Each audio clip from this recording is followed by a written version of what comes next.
Baktas pa uli si Uncle. Last day. Last day of work duty sa Saudi trabaho.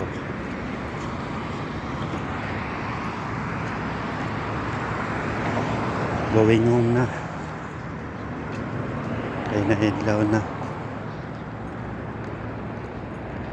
Damo na kwarta si Uncle. Hindi na kinahanglan magtrabaho.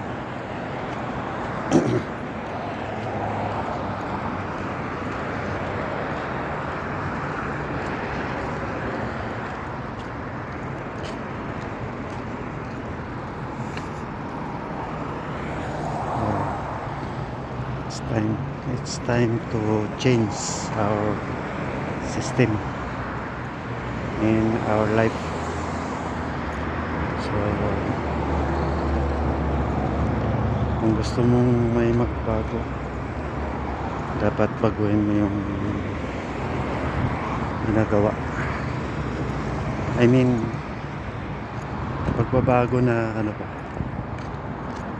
ayaw mo na maghirap, gusto mong mabago yung buhay mo, magbago ka rin ng ginagawa or gagawin para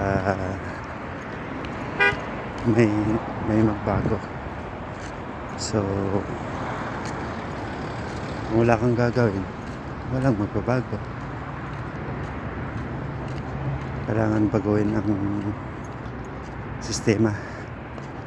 Pero dapat gusto mong magbago,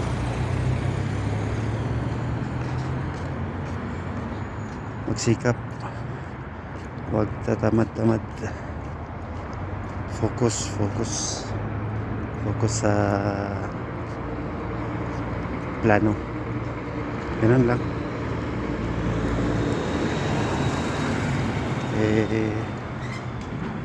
Wala eh. May pattern naman, may pattern. So kung gusto mo talaga, sundin mo lang yung pattern para tuloy-tuloy. Kumbaga, gusto mo makarating sa isang lugar, lakarin mo. Magmotor ka o may sasakyan ka, mas maganda. Pero sabi nila, mas maganda raw yung lakarin mo. Marami ng pagsubok sa daan.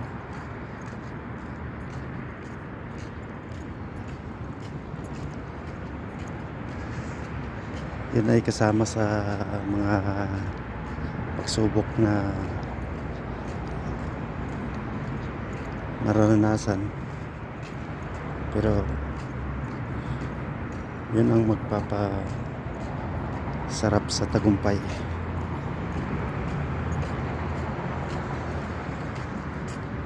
Malagpasan mo,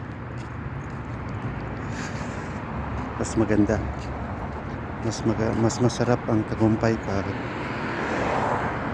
dumaan ka sa tamang landas, tamang daan. So yun, parang ganun siya. May kalugan pero maganda naman yung kalalabasan.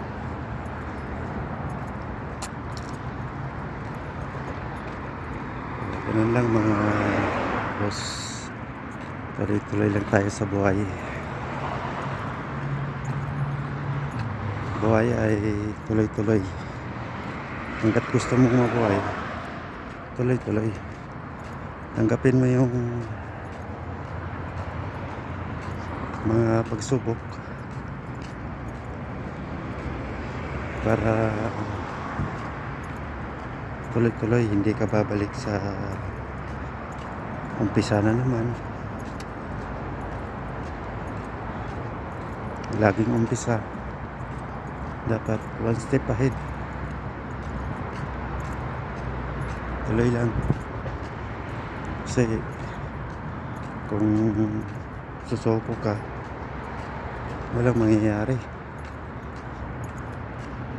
Mananatili ka sa